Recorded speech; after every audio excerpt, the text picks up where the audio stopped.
Hello guys, welcome to our YouTube channel study with M. आज मैं आप सभी के लिए काफ़ी इंपॉर्टेंट वीडियो लेके आई हूँ। तो देखिए, आपके आगामी उत्तराखंड पुलिस के एग्ज़ाम के रिगार्डिंग हमारे द्वारा Uttarakhand police special mock series start की गई है, जिसका पार्ट 31 आज मैं आप सभी के लिए लेके आई हूँ। और ये सीरीज़ आपके अदर उत्तराखंड एग्ज़ाम के लिए भी इम्पॉर्टेंट रहेगी, तो आप सभी लोग हमारी सीरीज़ में स्टार्टिंग से लेकर एंड तक बने रहें। आज की इस क्लास में आप सभी को टॉप 20 मोस्ट इंपॉर्टेंट क्वेश्चंस दिए जाएंगे और क्वेश्चन से रिलेटेड जितने भी इंपॉर्टेंट पॉइंट्स हैं वो भी आपको इसी क्लास में ही बताए जाएंगे। तो आप चाहें तो इन पॉइंट्स को नोट डाउन कर सकते हैं। काफ़ी महत्वपूर्ण ये पॉइंट्स रहते हैं आपके आगामी एग्ज़ाम के लिए। और देखिए, इस मॉक सीरीज़ में हमारे द्वारा करंट के क्वेश्चंस भी इंक्लूड किए गए हैं, ताकि करंट अफेयर्स भी आपके इसी मॉक सीरीज़ से ही कवर हो जाएं। और इसके साथ ही जीके जीएस और उत्तराखंड के क्वेश्चन इस मॉक सीरीज़ में मेंशन किए गए हैं। तो काफ़ी इंपॉर्टेंट ये मॉक सीरीज़ है और डेली आप सभी को ये मॉक सीरीज़ रात को 8 बजे स्टडी विद एम के द्वारा प्रोवाइड कराया जा रहा है। तो आप डेली इस मॉक सीरीज़ को फॉलो कर सकते हैं। तो चलिए, आज के इस मॉक सीरीज़ को हम स्टार्ट करते हैं। स्टार्ट करने से पहले जिन लोगों ने अभी तक हमारे YouTube channel study with M को सब्सक्राइब नहीं किया है, वो सब्सक्राइब कर लें। साथ ही साथ बगल में जो बेल आइकन दिख रहा है, इसे भी प्रेस कर लें, ताकि हम कोई भी वीडियो डालते हैं तो उसका नोटिफिकेशन आपके पास जल्द से जल्द पहुंच जाए। आप सभी लोग हमारे टेलीग्राम चैनल को भी ज्वाइन कर सकते हैं। अराउंड 6.7 के यहाँ पे ग्रुप मेंबर्स हो चुके हैं। सुबह 10 बजे और शाम 8 बजे यहाँ पे क्विज का आयोजन भी कराया जाता है। इसके अलावा अदर इम्पॉर्टेंट अपडेट्स पीडीएफ्स यहीं पे शेयर की जाती है। लिंक आपको इसका डिस्क्रिप्शन बॉक्स में मिल जाएगा। बढ़ते हैं आज की वीडियो की ओर। इस सीरीज का पहला क्वेश्चन है, कौन सा भारतीय शहर राष्ट्रीय रक्षा एमएसएमई सम्मेलन और प्रदर्शनी का मेज़बान है? तो देखिए, कौन सा भारतीय शहर, ये शहर है आपका कोटा शहर, जो कि राष्ट्रीय रक्षा एमएसएमई सम्मेलन और प्रदर्शनी का मेज़बान है। ऑप्शन फर्स्ट इस क्वेश्चन का करेक्ट आंसर हो जाएगा। देखिए, 2 दिवसीय राष्ट्रीय रक्षा एमएसएमई कॉन्क्लेव और प्रदर्शनी का उद्घाटन हाल ही में कोटा राजस्थान में किया गया है। किस राज्य में पूछा जाए तो आपको राजस्थान राज्य याद रखना है। राजस्थान राज्य के कोटा में इसका उद्घाटन किया गया है और प्रदेश में पहली बार इस कॉन्क्लेव का आयोजन किया जा रहा है। और देखिए, इस प्रदर्शनी में टी 90 और BMP-2 टैंक, इसके अलावा आर्टिलरी गन, स्नाइपर और मशीन गन, सैन्य पुल सहित कई रक्षा उपकरण प्रदर्शित किए गए हैं। तो कोटा शहर जो है, यहाँ पर कोटा शहर राष्ट्रीय रक्षा एमएसएमई सम्मेलन और प्रदर्शनी का मेज़बान है। कोटा के द्वारा इसकी मेज़बानी की जा रही है। अगला क्वेश्चन देखें, किस भारतीय सशस्त्र बल ने पर्वत प्रहार अभ्यास आयोजित किया है? तो देखिए, ये भारतीय सशस्त्र बल है, भारतीय सेना, जिसने पर्वत प्रहार अभ्यास आयोजित किया है। यानी कि ऑप्शन फर्स्ट यहाँ पे आपका करेक्ट आंसर है। देखिए, भारतीय सेना पर्वत प्रहार से 20 दिनों तक चलने वाला अभ्यास आयोजित कर रही है और यह वास्तविक नियंत्रण सेवा LAC पर गोगरा हॉट स्प्रिंग्स क्षेत्र में भारत और चीन के बीच विघटन प्रक्रिया के बीच आयोजित किया जा रहा है। और भारतीय सेना प्रमुख जनरल मनोज पांडे ने पर्वत प्रहार अभ्यास की क्या की है, समीक्षा की है। तो ये पॉइंट आपको ध्यान में रखना है, ये क्वेश्चन आपका काफी महत्वपूर्ण है। भारतीय सेना ने पर्वत प्रहार अभ्यास आयोजित किया है। अगला क्वेश्चन है, भारत के सबसे लंबे बांध गयाजी बांध का उद्घाटन किस राज्य में किया गया? तो देखिए, भारत का सबसे लंबा बांध गयाजी बांध जो है, इसका उद्घाटन किस राज्य में किया गया है? बिहार राज्य में। ऑप्शन फर्स्ट यहाँ पे आपका राइट आंसर है। और यह देश का सबसे बड़ा रबर डैम है, ये ध्यान रखेंगे। देश का सबसे बड़ा रबर डैम कौन सा है? गयाजी डैम है, जो कि किस नदी पर बनाया गया है पूछा जा सकता है। तो आपको याद रखना है, यह डैम फल्गु नदी पर बनाया गया है। और बिहार के मुख्यमंत्री नीतीश कुमार ने गुरुवार 8 सितंबर को इस डैम का लोकार्पण किया है। हाल ही में 8 सितंबर को इस डैम का लोकार्पण मुख्यमंत्री नीतीश कुमार के द्वारा किया गया है। जो कि बिहार के मुख्यमंत्री हैं। और इस डैम का निर्माण किसके द्वारा किया गया है पूछा जाए तो आपको जल संसाधन विभाग याद रखना है। इस डैम का निर्माण जल संसाधन विभाग ने 334 करोड़ की लागत से कराया है और यह डैम 411 मीटर लंबा है। इसकी लंबाई कितनी है? 411 मीटर। और देखिए बिहार राज्य के गया में इस रबर डैम को बनाया गया है। तो इस डैम का नाम इसी के नाम पर क्या रखा गया है? गयाजी बांध या फिर गयाजी डैम इसका नाम रखा गया है। ये पॉइंट भी आप ध्यान रखेंगे, गया में बनने के कारण इसका नाम गयाजी बांध रखा गया है। अगला क्वेश्चन है, गढ़वाल का एक छत्र सम्राट किस पंवार शासक को कहा जाता है? देखिए गढ़वाल का एक छत्र सम्राट कहा जाता है पंवार शासक अजय पाल को। ऑप्शन थर्ड यहाँ पे आपका राइट आंसर हो जाएगा। क्यों कहा जाता है ये भी आपको पता रहना चाहिए, क्योंकि अजय पाल ने ही गढ़वाल का एकीकरण किया था। ये ध्यान रखेंगे, आपसे पूछा जाए कि गढ़वाल का एकीकरण किस पंवार शासक ने किया था तो आपको अजय पाल याद रखना है। काफी इंपॉर्टेंट ये पॉइंट है। और कब किया था एकीकरण गढ़वाल का अजय पाल ने? 1515 ईस्वी में। और अजय पाल ने अपनी राजधानी देवलगढ़ 1512 ईस्वी में बनवाई थी और 1517 ईस्वी में ये राजधानी कहाँ लाया था? श्रीनगर लाया था। इसके अलावा एक पॉइंट और याद रखें कि जो देवलगढ़ है, देवलगढ़ में एक विष्णु मंदिर है। तो देवलगढ़ में विष्णु मंदिर के सामने की दीवार पर अजय पाल का पद्मासन मुद्रा में चित्र बना हुआ है। ये ध्यान रखेंगे, अजय पाल का पद्मासन मुद्रा में चित्र कहाँ पर बना हुआ है? क्वेश्चन बन सकता है आयोग के द्वारा, तो आपको देवलगढ़ याद रखना है। और अजय पाल ने देवलगढ़ में अपनी कुल देवी राज राजेश्वरी का मंदिर भी बनवाया था। अगला क्वेश्चन देखें, कुमाऊं के द्वार काठगोदाम में पहली रेल कब पहुंची थी? देखिए कुमाऊं का प्रवेश द्वार कहा जाता है काठगोदाम को और काठगोदाम में पहली रेल पहुंची थी 24 अप्रैल 1884 को। 24 अप्रैल 1884 को काठगोदाम में पहली रेल पहुंची थी। ऑप्शन सेकंड यहाँ पे आपका करेक्ट आंसर है। और काठगोदाम रेलवे स्टेशन 1884 में चालू हुआ था।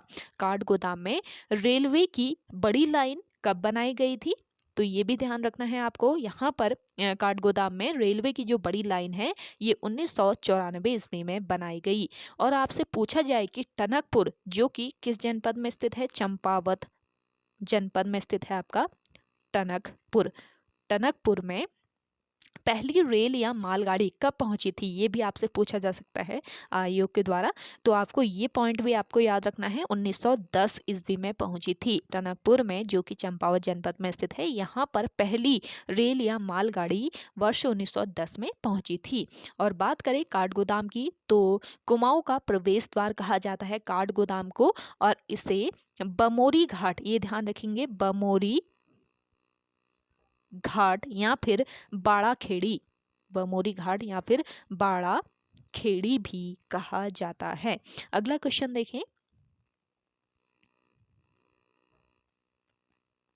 निम्न में से किस स्थान को पिंडारिक तीर्थ कहा जाता है? देखिए पिंडारिक तीर्थ कहा जाता है किस स्थल को? ये स्थल है आपका कर्णप्रयाग। कर्णप्रयाग को कहा जाता है पिंडारिक तीर्थ। क्यों कहा जाता है? देखिए कर्णप्रयाग में किन दो नदियों का संगम होता है? एक तो होता है आपका अलकनंदा, दूसरी नदी है पिंडर नदी। तो अलकनंदा और पिंडर नदियों का संगम होता है कहाँ पर? कर्णप्रयाग में। तो इसीलिए इसको कहा जाता है पिंडारिक तीर्थ, क्योंकि यहाँ पे अलकनंदा और पिंडर नदियों का संगम होता है। और कर्णप्रयाग जो है ये कर्ण की तपस्थली भी रही है और इसी स्थान पर भगवान सूर्य ने कर्ण को कवच, कुंडल और तुणीर दिए थे।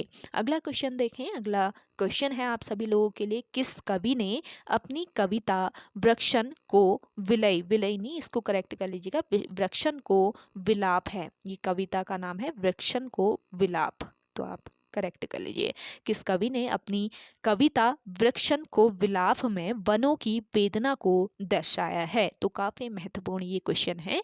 तो यहाँ पे आपका राइट आंसर हो जाएगा गौरी दत्त पांडे। ऑप्शन सेकेंड यहाँ पे आपका करेक्ट आंसर है। किस कवि ने?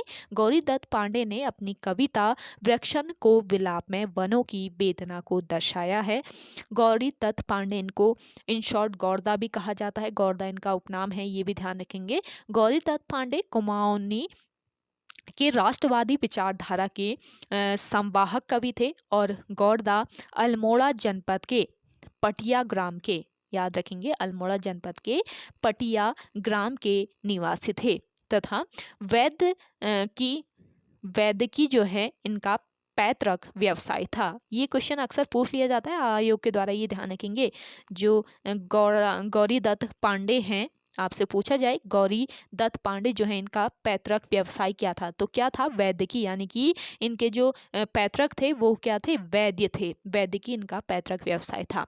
गौरदा सामाजिक कुरीतियों, अंधविश्वास, छुआछूत आदि से व्यथित थे और इनका विरोध करते थे। और वर्ष 1921 की अगर हम बात करें तो वर्ष 1921 में कुमाऊं के सफल कुली बेगाल आंदोलन का समर्थन करने के कारण अंग्रेजी सरकार ने इन्हें बंदी बना लिया था। और वर्ष 1934 ईस्वी में अल्मोड़ा की जनता ने उन्हें एक सोने का पदक प्रदान किया था। ये भी आपको ध्यान में रखना है।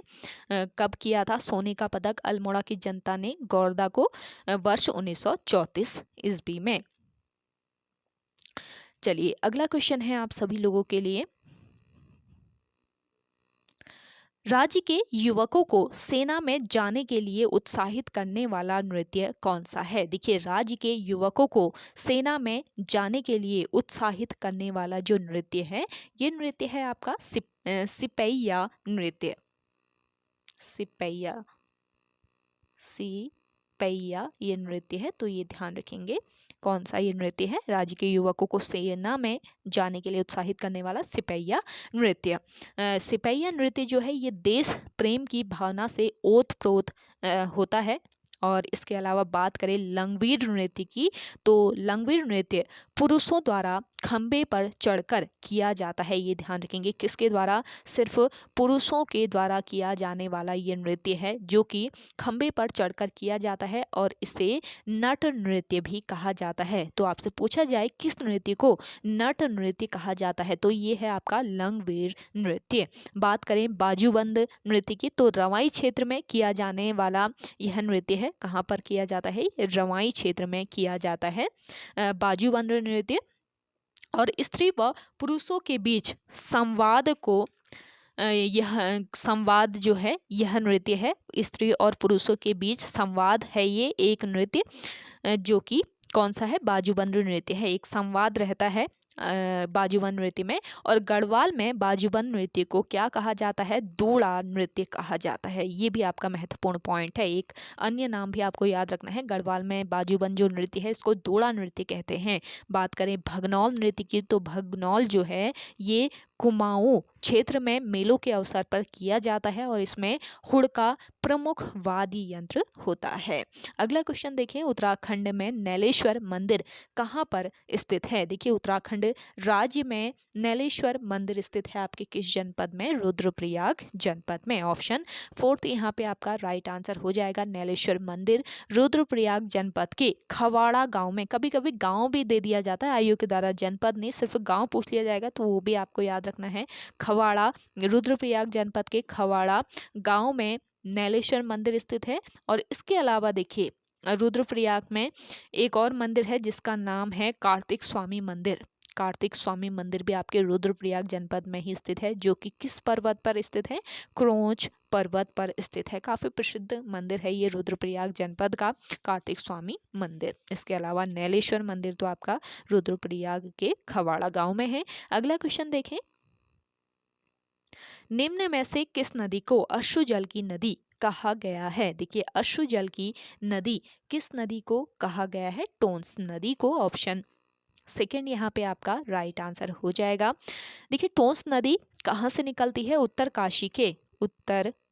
काशी के बंदरपूछ पर्वत के स्वर्गारोहिणी हिमनद से निकलने वाली सूपिन नदी और हिमाचल प्रदेश से निकलने वाली रूपिन नदी।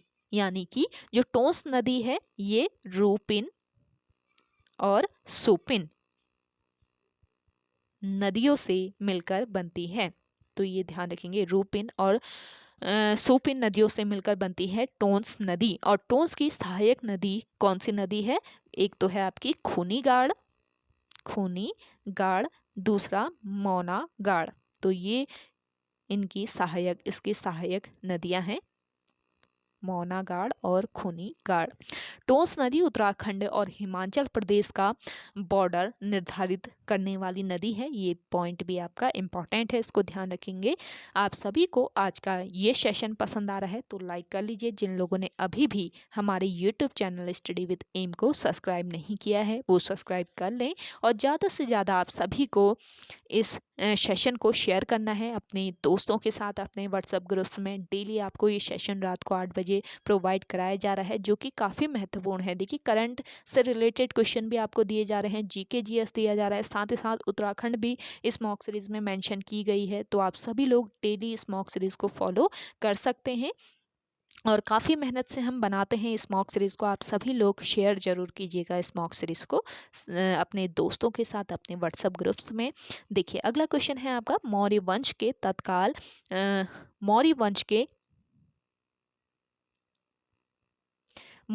के तत्काल बाद किस वंश ने आकर मगध राज्य पर शासन किया था? तो देखिए, मौर्य वंश के तत्काल बाद किस वंश ने शुंग वंश ने मगध पर आकर शासन किया था, मगध राज्य पर आकर शासन किया था। ऑप्शन सेकंड यहाँ पे आपका राइट आंसर हो जाएगा।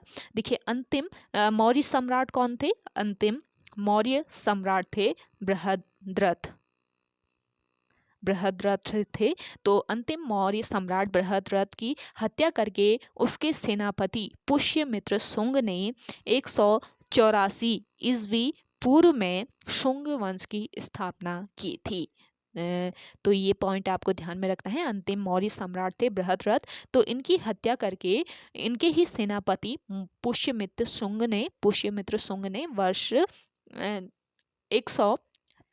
नहीं 184 ईस्वी पूर्व में शुंग वंश की स्थापना की थी। तो कब शुंग वंश की स्थापना हुई और किसने करी, पूछा जा सकता है। और अंतिम मौर्य सम्राट कौन था? तो इसलिए यहाँ पे आपको इम्पोर्टेंट पॉइंट बताए जा रहे हैं, तो आप नोट्स बना लें यहाँ से। और देखिए, पुष्यमित्र शुंग ने अपने जीवन काल में 2 अश्वमेघ यज्ञों का आयोजन किया था। और इनके पुरोहित कौन थे, पूछा जा सकता है। तो इनके पुरोहित महान संस्कृत वैयाकरण पतंजलि थे। पतंजलि इनके पुरोहित थे शुंग वंश के। और शुंग काल में ही भागवत धर्म का उदय एवं विकास हुआ था, तथा वासुदेव विष्णु की उपासना भी इसी काल में ही हुई थी। अगला क्वेश्चन देखें, भारतीय लघु उद्योग विकास बैंक यानी सिडबी का मुख्यालय कहाँ पर स्थित है? देखिए, भारतीय लघु उद्योग विकास बैंक, इसको इन शॉर्ट सिडबी बोला जाता है। तो सिडबी का जो मुख्यालय है वो कहाँ पर है? लखनऊ में है। ऑप्शन फर्स्ट यहाँ पे आपका करेक्ट आंसर है। देखिए, सिडबी की स्थापना की अगर हम बात करें तो 2 अप्रैल 1990 को इसकी स्थापना की गई। सिडबी की स्थापना 2 अप्रैल 1990 ईस्वी को की गई।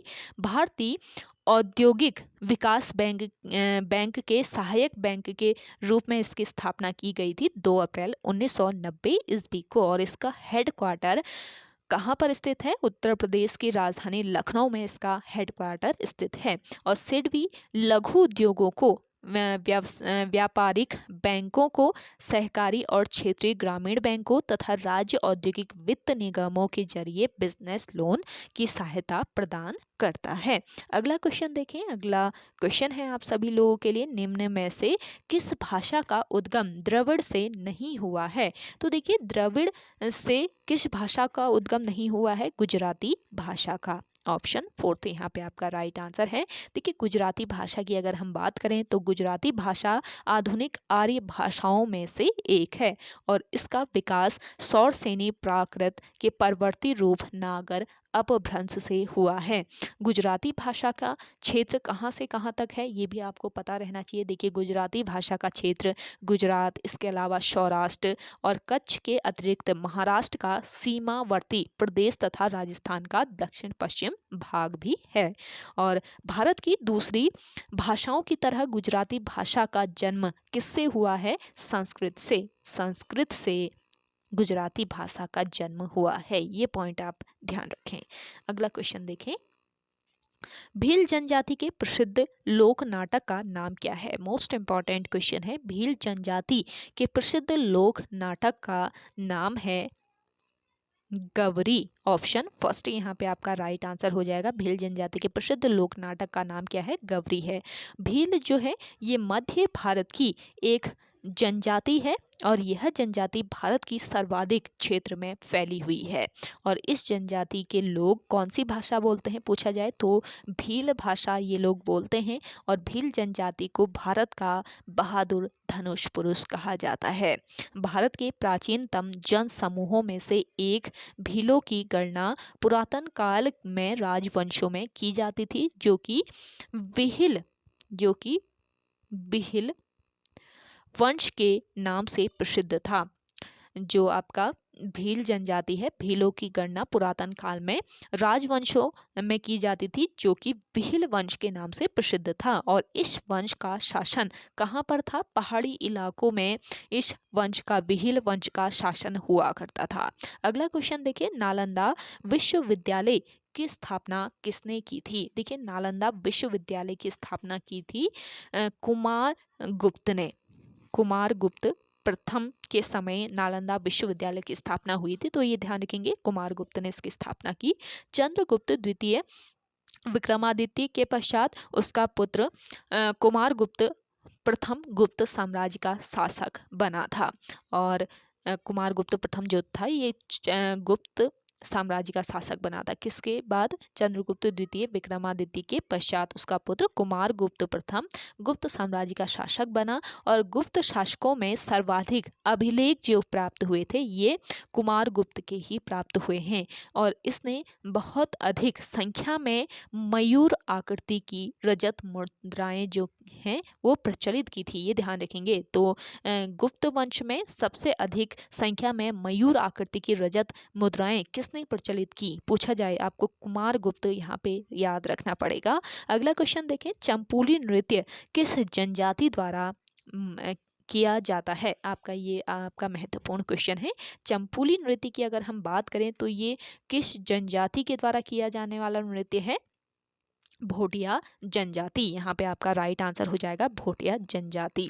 जिन लोगों ने अभी भी सेशन को शेयर नहीं किया है, जल्दी से आप सभी लोग मिलकर सेशन को शेयर कर दीजिए। काफ़ी महत्वपूर्ण ये सेशन है और आप सभी के लिए यहाँ पे एकदम इम्पॉर्टेंट और यूनिक कंटेंट ही प्रोवाइड कराया जा रहा है। तो आप सभी लोग इस सेशन को ज़्यादा से ज़्यादा शेयर जरूर कीजिएगा और आपको कमेंट सेक्शन में कमेंट करके बताना है कि आज का ये सेशन आप सभी को कैसा लग रहा है। आप सभी लोग आंसर करके ज़रूर बताइएगा कैसा लग रहा है आपको आज का ये सेशन। और आपने 20 क्वेश्चन आज के इस सीरीज़ में आपको प्रोवाइड कराए गए हैं। आपको 20 में से कितने क्वेश्चन आते थे, कितना आपने आज का स्कोर किया, ये भी आप कमेंट सेक्शन में कमेंट करके ज़रूर बताइएगा। देखिए, चंपूली नृत्य की बात करें तो भोटिया जनजाति द्वारा यह नृत्य किया जाता है। और विवाह के अवसर पर भोटिया जनजाति के जो लोग होते हैं ये कौन सा नृत्य करते हैं पूछा जा सकता है, तो आपको पौड़ा नृत्य याद रखना है। विवाह के अवसर पर भोटिया जनजाति के लोग पौड़ा नृत्य करते हैं। पौड़ा नृत्य की बात करें तो पौड़ा नृत्य एक प्रकार का युद्ध नृत्य है जो कि हाथ में रुमाल लेकर किया जाता है। और आपसे क्वेश्चन पूछा जाए कि भोटिया जनजाति के मुख्य वाद्य यंत्र, भोटिया जनजाति का मुख्य वाद्य यंत्र क्या है, तो आपको याद रखना है हुड़का। हुड़का भोटिया लोगों का प्रमुख वाद्य यंत्र है। इसके अलावा तुवेरा, बाजू व तिमली भोटिया जनजाति के लोक गीत हैं। तो कौन कौन से नृत्य हैं, इसके अलावा कौन कौन से इनके वाद्य यंत्र हैं, कौन कौन से इनके लोकगीत हैं, ये आपको नोट डाउन कर लेने हैं एक बुक में। अगर आप एक बुक में पढ़ते हैं तो शायद ही आपको इतने सारे पॉइंट्स एक साथ मिलेंगे। तो आपको यहाँ पे इंपॉर्टेंट पॉइंट्स बताए जा रहे हैं, तो आप नोट्स जरूर बना लें। अगला क्वेश्चन है, उत्तराखंड में आधुनिक शिक्षा की नींव डालने का श्रेय किसे दिया जाता है? इंपॉर्टेंट क्वेश्चन है ये भी आपका। देखिए, उत्तराखंड में आधुनिक शिक्षा की जो नींव है, तो आधुनिक शिक्षा की नींव डालने का श्रेय दिया जाता है किसको? बुद्धि बल्लभ पंत को। यहाँ पे आपका करेक्ट आंसर हो जाएगा ऑप्शन सेकेंड। देखिए बुद्धि पल्लव पंत इनके जन्म की अगर हम बात करें तो 1840 ईस्वी में इनका जन्म कहाँ पर हुआ था? अल्मोड़ा में हुआ था। और 1870 ईस्वी में इन्होंने अपने अन्य सहयोगियों की सहायता से कुमाऊं में राजनीतिक चेतना हेतु डिबेटिंग क्लब की स्थापना की थी। और अल्मोड़ा से एक अखबार प्रकाशित होता था जिसका नाम था अल्मोड़ा अखबार। तो अल्मोड़ा अखबार के प्रथम जो संपादक थे वो भी कौन थे? बुद्धि बल्लभ पंत थे। अगला क्वेश्चन देखें, उगते सूरज की किरण रचना किसकी है? देखिए उगते सूरज की किरण ये रचना है किसकी? शैलेश मटियानी की। ऑप्शन सेकेंड यहाँ पे आपका करेक्ट आंसर है। देखिए उगते सूरज की किरण शैलेश मटियानी का एक उपन्यास है। एक इनका ये क्या है? उपन्यास है जो वर्ष 1976 ईस्वी में पब्लिश हुआ था। और शैलेश मटियानी इनके जन्म की अगर हम बात करें तो वर्ष 1931 ईस्वी को कहाँ पर? अल्मोड़ा में इनका जन्म हुआ था। और ये राज्य के आंचलिक कथाकार या कथा शिल्पी थे। मूल नाम की बात करें इनके तो मूल नाम था इनका क्या? रमेश चंद्र। मूल नाम भी अक्सर पूछ लिया जाता है आयोग के द्वारा। तो रमेश चंद्र इनका मूल नाम था शैलेश मटियानी का। और शैलेश मटियानी का जो पहला उपन्यास था वो कौन सा था? ये भी पूछ लिया जा सकता है। तो बताइए कौन सा उपन्यास था? जिन लोगों को आंसर आ रहा है कमेंट सेक्शन में कमेंट कीजिए जल्दी से। शैलेश मटियानी का पहला उपन्यास कौन सा था? और जिन लोगों को नहीं आ रहा है मैं आपको बता दूं, बोरीवली से बोरी बंदर तक इनका पहला उपन्यास था। और महाभोज कहानी संग्रह के लिए उत्तर प्रदेश हिंदी संस्थान का प्रेमचंद्र पुरस्कार इन्हें मिला था। और इसके अलावा एक इनका उपन्यास और था जिसका नाम था मुठभेड़।